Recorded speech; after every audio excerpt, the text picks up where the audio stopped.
Hey everyone, Nathan Long here, president of Saybrook University. You can see I'm back in Mission Control podcast land. It's fabulous to be back here on the campus of Saybrook University in this room. And I want to give a quick shout out today. We don't usually get a chance to do this. Our IT staff and our audiovisual team at the university and within our system has just done a fabulous job continuing to tweak and refine and build this out. And so I want to give our community solution IT team, Carlos and Nick, a big shout out for all their help and work. And of course, the masterful, amazing Phil Jeangrande, who's on the boards here, helping us sound and look fabulous. So thanks everyone again for this. My guest today is Whitney Ann Jenkins. She's a current Ph.D. student in Humanistic Psychology at Saybrook University. I was really intrigued to learn about Whitney. She's got this really cool, eclectic background, similar to mine, actually. So there's a lot of resonance there. Her background in music and her journey into higher education and the work that she's doing currently in Nashville and really just all over the world. Wait till you hear what she has done. It's pretty impressive. She was born and raised in Huntington, West Virginia. From an early age, she expressed interest in performing, specifically becoming an actor. She's now a creative living in Nashville, California, with her own successful podcast and slate of work. Whitney is pursuing her education while she continues this podcasting agenda, also singing, and soon to be getting back into acting, as you'll hear. She believes in the power of storytelling and its ability to connect, and I could not agree more. And I like this. This is a quote from her website. Every human on this planet has an interesting story of value. That's 7 billion stories, and I think that's a beautiful point. All right, let's get to it with Whitney Ann Jenkins. I'm here today with the marvelous, fabulous Whitney Ann Jenkins, who's a Saybrook student and creative professional performer extraordinaire. Can't wait to dive into that with you today, Whitney. Welcome to the program here today. Thank you so much for having me. Yeah, absolutely. So, Whitney, who were you before Saybrook? Tell us about some of the formative experiences prior to coming to graduate school here. In some ways, I feel like I've lived like 5 different lifetimes before Saybrook, so I'll try to summarize it as best as possible. So I grew up in West Virginia. My parents are from a really incredibly small town in northern West Virginia called Preston County. The land has been in my family since like around the Civil War times. And so I feel like really connected to that land. I grew up in southern West Virginia in Huntington, and you wouldn't think that West Virginia would have a very robust arts scene, but it was very, very vibrant. And so I was able to explore a lot of things while I was there. And some of those people that I experienced those experiences with of performing and the foundational moments of my life are still some of my closest friends today. And many of them are like internationally performing artists as well. So I was a very existentially curious kid as a child, and I would go out into my backyard and like try to understand my purpose in the world. And I think when I was about 7 or 8, I came across a film called My Girl, which is a movie that is not exactly the happiest of all movies that have ever been made. Yeah. But I felt very connected to it and it resonated with me, and I felt like I really needed to explore it. So I would go out into my backyard and act it out over and over and over again. I would make my little sister and my best friend do it with me, and they kind of got tired of it after a while. But that was like the first kind of connection of acting and psychology to me at that really young age, because I was trying to understand the emotions and the pain and how that like reflected in my own life and how it made sense to me.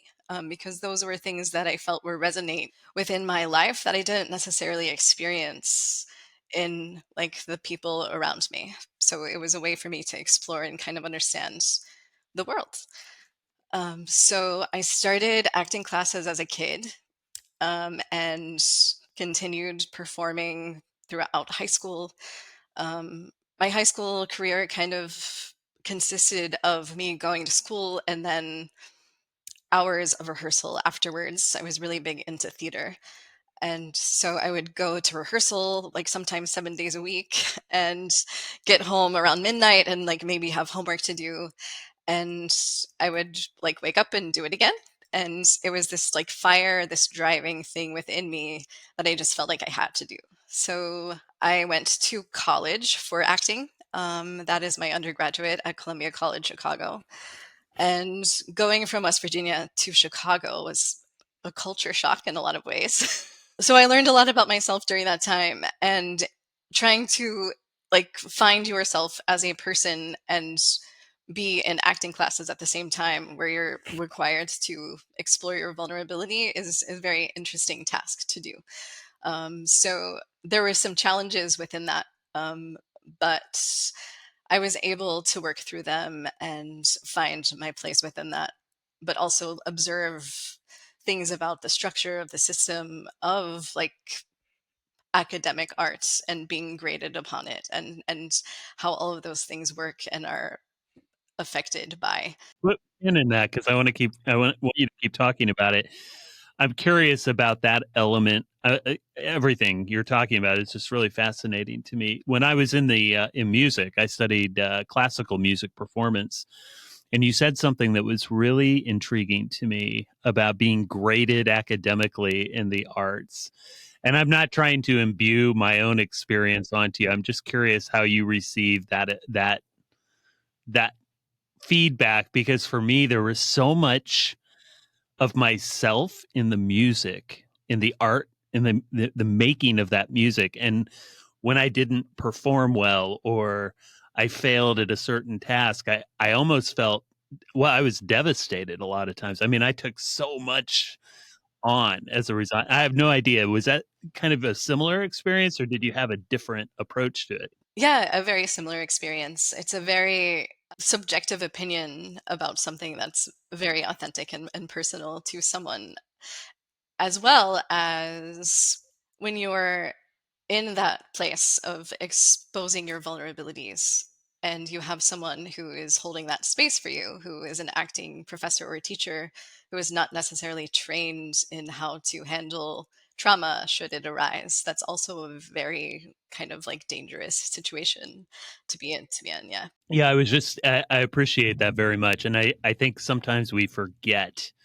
It's all well and good to be talking about the educational experience in the arts, but there are a lot of areas for enhancement and improvement, especially in the teaching pedagogy as we go forward. Right. And I found that a lot of the approaches were trying to almost like a military style because they have to break you down to build you up because the industry is so difficult. Instead of like giving you tools to like learn how to navigate that in a more holistic way of being a human, and the whole learning to say yes to everything and the sacrifice and the accommodation of the starving artist archetype and the romanticizing of all of that.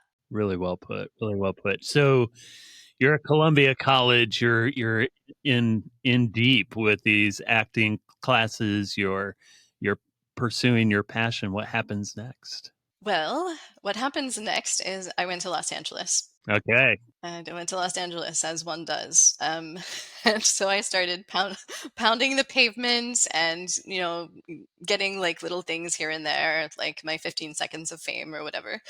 Um, but I started to become really frustrated with the business side of things and the industry because, like, I have always been very much about the crafts and like my purpose and my driving force within that has always been that alignment and connection to the authenticity. And my experience in Los Angeles at first was very frustrating with the business side of things because I found it very inauthentic in many ways. And so I had to step aside for a bit and sort of like re examine things because I didn't want to put myself into projects that didn't resonate me or that I didn't care about. Like, there's nothing wrong with people auditioning for commercials or that sort of thing, but it wasn't for me. And so someone gave me a guitar and I picked it up and I started writing songs right away. Oh, wow. I had a lot to say, apparently. And I saw this notice for a music management group in Los Angeles, and I was like, "Well, I wrote some songs. I'm going to submit myself." And they were like, "Do you have a demo?" And I said, "No, but I can come in person and play for you," which was probably not something that is standard. So I took my guitar and myself up to like the 10th floor of a stuffy office in Beverly Hills, and I played for them. Oh, wow. And they liked me, and they sent me to work with a music producer. Um, and that was fine until he started to want to date me. And I got really frustrated with that. And I was like, that's not why I'm here. So I really needed to expand my horizons and get out of that. And so I was like, I really feel like I want to travel. So how can I do that without having a lot of funds or means to do so? And so I went to Italy and I worked for a family that I didn't know was an au pair. And I worked with the kids and taught them English for 4 hours a day. And I had my evenings and weekends free. So I would go into like cafes and like play my music there. And it was really transformational time of like self-discovery. It's getting out of that like habitual state of consciousness in a place that is foreign is really incredible. And something that was very transformational and meaningful to me in going forward. And that was fine, but I got to a point where I missed performing and I missed like having that connection, and Italy didn't offer too many opportunities for that. And so I ended up going to Pittsburgh because that's where my family moved. So when I was in college, and I started doing theater there, and I found a person who was a director, and I was able to connect with him because he held such a safe, empathetic, compassionate space. And it allowed me to open up in ways as a performer that I didn't even know was possible. It made me feel like it was a sacred space almost, because the places that I would get to, the flow, like the meditative states of awareness that I was able to get to because that space was held for me. And I was able to open up and be vulnerable and allow myself to access those parts of me. And so I connected with him. We did many shows. I was Maggie in Cat on a Hot Tin Roof. I was in Crimes of the Heart, Spamalot. We did so many things together. And he became a foundational person in my life as far as that went. And I feel like if I stayed in Chicago or LA during that period of time, I wouldn't have been able to have that such deep dive of exploration of those characters and those roles. So that was very, very profound and foundational for me. It breaks my heart to think that, you had to defer your dream of pursuing your music career here in LA because of this individual. It sounds like this experience in Pittsburgh, I'm not going to say renewed your faith in men, but maybe renewed your faith in the artistic process. Like it got you tied back in. Is that fair to say, or am I putting too much into that? That's completely fair to say. Yes. Okay. And you mentioned that you were able, and probably the cast and crew created this sacred space and this subculture almost of empathy and care and concern and holding one another in a very, sounds like a very humanistic way. Exactly. Yes. How did that manifest? How did he bring that out within the actors and within that environment? What were some of the cues there that really built that trust and that safety from your perspective? I think because he also had experience as an actor, he was able to put himself into those shoes. Having an eclectic experience as a human, like growing up and living in New York in the 80s and losing a bunch of people to the AIDS and just losing people in his life, like understanding the humanistic components of life and being able to find like the breadth of the whole piece, and the overall message and being able to deliver that to an audience. That's really great. That's great. I would love to learn more about him. Maybe we can talk offline to hear more about him and your work. So you had this jaunt in Pittsburgh, which sounds like a beautifully transformational experience, renewing, restorative. What happens after Pittsburgh? Okay, so when I was in Pittsburgh, I formed a band, and I had a music producer who wanted to produce my album, who didn't want to date me, and so I was able to record an album and produce that and play live shows and weave my storytelling within the live shows of making the songs individually, collectively tell a story. Um, and I was also a little like not knowing what I was doing. I was just being as authentic as possible, and people resonated that and started to receive it.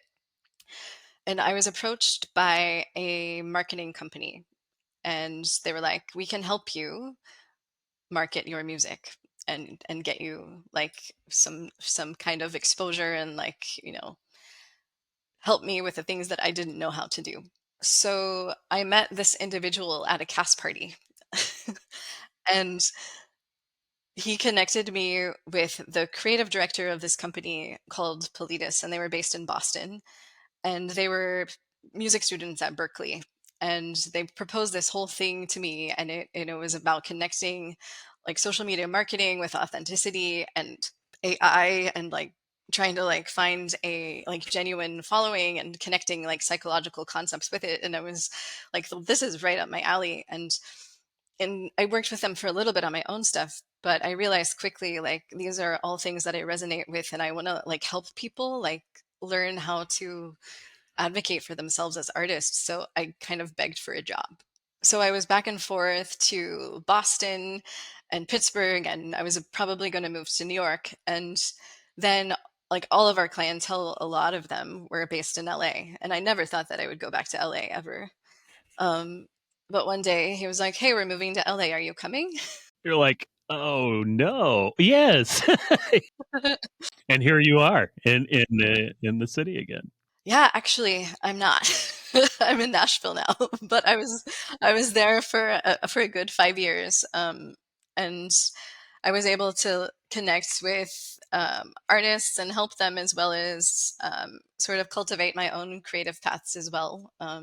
I did some film work while I was there, and I also started doing audiobooks as a voiceover actor. So that was like another component that I picked up and something that I still do today. It helped me through COVID and being able to survive because I was able to do that from home. So you've had this really, I'd call it an epic journey, for such a young, vibrant person. I can say that now. I'm turning 50, so I'm old, But it's fabulous to see that journey, and now you're at Saybrook, and I was, remarking to you before we got started how inspirational your story was. I resonated with a lot of the elements, your eclecticism, and I think that's actually an asset because I think you bring so much to the graduate degree process.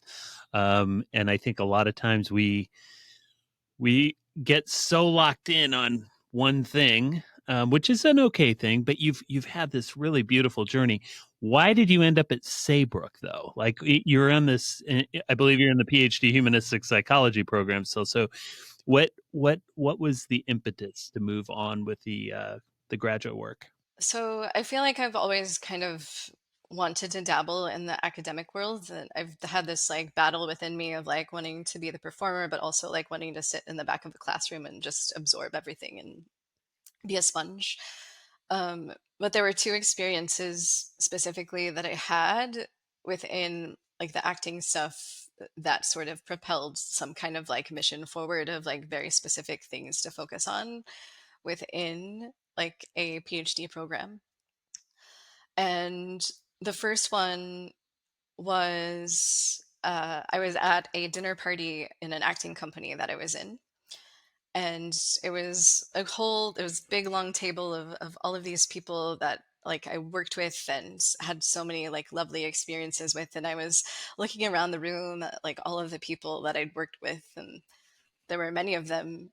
And I realized that there wasn't a single person around that table in that room that I had not had an intimate experience with on stage. And I started to think like that's a very unique kind of thing that not a typical person might experience. And it started to make me think about that a little bit, and sort of the boundaries of actors and how that translates into their real life, and the term of a showmance. Because like it's very been in the public with like Johnny Depp and Amber Heard, like that was a very like big kind of example of this, but it happens frequently, and it happens like with celebrities, but it also happens like, you know, with amateur community theater people. It's the whole spectrum. And it has a real life effect for people. And I don't think it's ever been really taken seriously. Like when people talk about it, it's kind of like made fun of and light. But I think it's really something to consider. And the second one was the last play that I did was called Crimes of the Heart. And my character tries to commit suicide on stage. And after rehearsal one night, I went back to my house and I was living alone and it was dark. And I sat on the stairs and I just felt this overwhelming sense of despair and not knowing what to do and in a really, really dark place. And I called the producer and she like helped talk me down. But I realized that like these are subjects that really need to be explored, and I needed to explore them not only to like understand them for myself, but if I'm experiencing these things, then other people must too. And so like I need to learn about it so that I can help other people. And so that was like my main drive of exploring the PhD program at Saybrook. Fascinating. How did you find Saybrook University? What was the you found it some way, so I'm curious. What was the lock? So about 10 years ago, I was working at a factory, and that's a whole other story.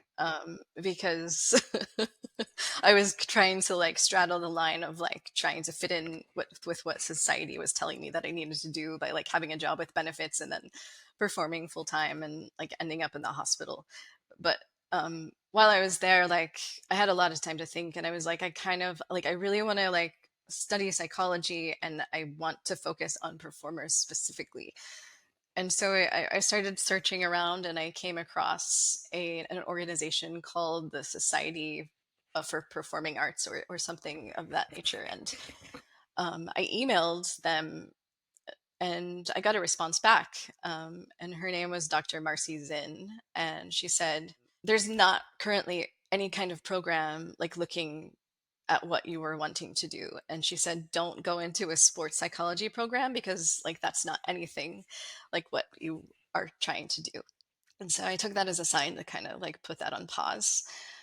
And then after working with this company in Los Angeles with the psychology, and kind of like leaving that and trying to find my own path of transitioning, I tried to reach out to her again because a lot of time had passed and like maybe she had some advice. And I discovered that she had passed away. But I was able to contact her husband, and he's the one who recommended Saybrook to me because he was friends with Dr. Moss. Oh, wow. Okay. There was that 2 degrees of separation. Yeah, that's incredible. That's wonderful. And so you found yourself coming to Saybrook. You're steeped in courses. What are you thinking about? Where is your research leading you? What are you thinking about researching before we close out today? I think specifically, so as we talked about like acting training and performance, in all of my years training and classes and performing, there's a huge focus of how to get into character, but there's no attention paid on how to get out of it and how to transition back into real life. So that's like my big focus, is like that point of moving from character life to real life and creating boundaries around that, and the mental wellness of actors rather than sacrificing, and just learning to claim your value. Yeah, that's incredible. I can't wait to read more about this. We have to stay in touch on this, and I'll fill you in on why after we're done here today. But excellent topic, and I think it's so needed, especially today, and given the mental health crisis we're in. I think so many in the creative professions could benefit from that insight. Yeah, and Saybrook has like such like a rich history with like the expressive arts and like using arts as healing. But I think there needs to be some attention paid to the artist specifically from the inside out. So that's where I'm coming from. Amen to that, Whitney Ann Jenkins. Yes, I appreciate that very much. So we're coming to the end of our time together, and really appreciate you being here. I have really two questions I ask of all our guests, and the first one is, and you don't have to give the proper response, so to speak, the textbook response. This is the Whitney response, right, to the question. So you don't have to feel like you're performing. Okay. What does the term humanistic mean to you? I think the term humanistic means to me the celebration of the individual within the collective and how those two things can work together. That was fabulous. I don't think I've had an answer quite like that before. Thank you for that. That was really great. With all that's out there now regarding the challenges we're facing, polarization, mental health, physical well-being, what are three things that an individual, from your perspective, and maybe we'll focus on the artist, can do uh, right now to improve or enhance their mental, physical, or emotional well-being? I think mindset is super important, and just being aware of your thoughts rather than letting them take hold of you. And I also think the difference between motivation and discipline is also really important, because motivation is not always going to be there for you. And I think as creatives and artists, like the idea of being stuck and in a schedule can be a little something that people don't want to be involved in, but actually like having discipline like gives you more freedom in the end. There's a line from Pippin the musical that really love, and it's, if I'm never tied to anything, I'll never be free. Hmm. Interesting. Otherwise, you're just going to be constantly searching. If you're never tied to anything, you'll never be free. Yeah, and the last thing is being selfish, because you can't fill someone else's cup if yours is not full.